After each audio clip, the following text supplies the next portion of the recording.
Kia Sole Mio, and this is the Tatalo Leali'i.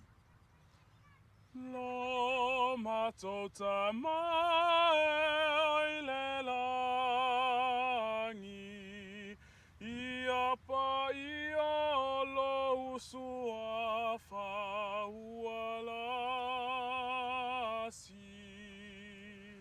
ia o mai lo umalo, ia fatau nu ulau finangalo. O mea aia e alofa foai, faamangaloanga salaua faulai.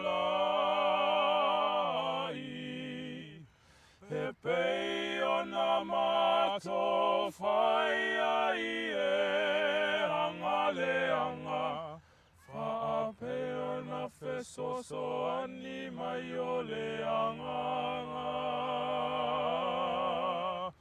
Ato fo i male